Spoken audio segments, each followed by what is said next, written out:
जगप्रेरणा digital news मध्ये आपलं स्वागत आहे। गोंदियाच्या नवनवीन बातम्या पाहण्याकरता आपण जगप्रेरणा डिजिटल न्यूजला सबस्क्राइब करा, लाईक करा आणि शेअर करा। पाहूया आजची सर्वात मोठी बातमी। गोंदियात मोगरा फुल्ला कार्यक्रमाचा स्वर सोहळा, ज्ञानेश्वर माऊलींच्या 750व्या जन्मशताब्दी निमित्त आयोजन। गोंदिया संत शिरोमणी श्री ज्ञानेश्वर महाराज यांच्या 750व्या जन्मशताब्दी वर्षाचे औचित्य साधून महाराष्ट्र शासनाच्या सांस्कृतिक विभागामार्फत गोंदियात मोगरा फुल्ला या विशेष आध्यात्मिक आणि सांस्कृतिक कार्यक्रमाचे दिमागदार आयोजन करण्यात आले होते। काल 8 मे रोजी शहरातील बापट लॉन येथे पार पडलेल्या या सोहळ्याने गोंदियाकर भक्तिरसात न्हाऊन निघाले। श्री गणेश शिंदे यांनी ज्ञानेश्वर माऊलींच्या जीवनावर अत्यंत भावुक आणि अभ्यासपूर्ण व्याख्यान सादर केले। त्यांच्या ओघवत्या शैलीने श्रोते मंत्रमुग्ध झाले। प्रसिद्ध गायिका सन्मिता शिंदे यांनी आपल्या सुरेल आवाजात भक्तिगीते सादर करून वातावरणात चैतन्य निर्माण केले। त्यांना उत्कृष्ट वादक संचाने साथ दिली। कार्यक्रमाचे नेटके आणि प्रभावी सूत्रसंचालन वीणाताई आचार्य यांनी केले।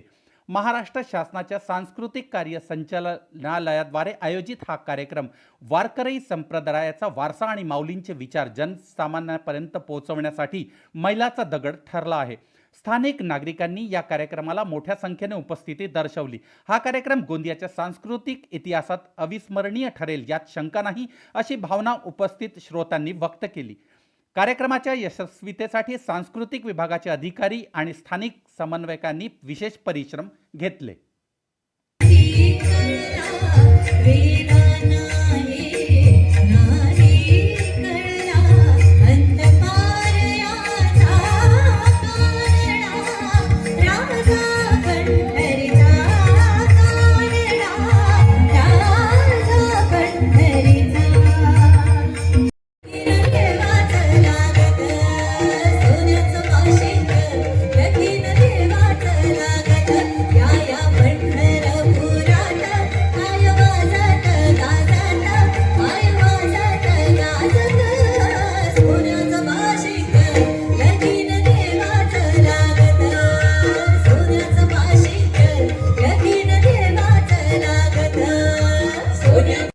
सोपान लहान आहे, अजून निवृत्ती वगैरे त्याला।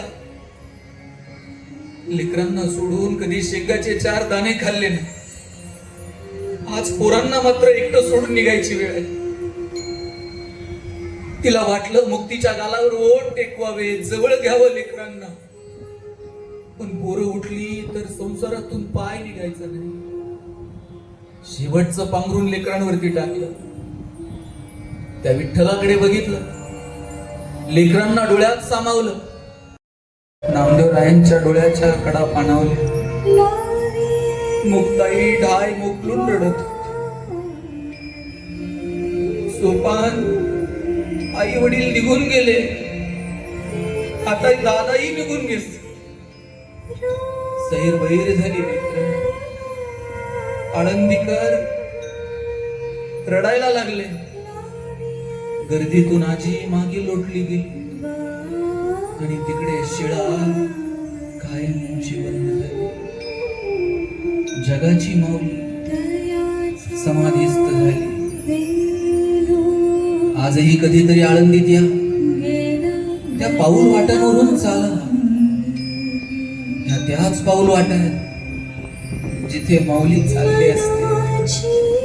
ही तीच इंद्रायणी आहे ज्या इंद्रायणीला माऊलींचा स्पर्श झाला असेल। माय बापू, माऊली देहानं आमच्यात नाही, पण माझी खात्री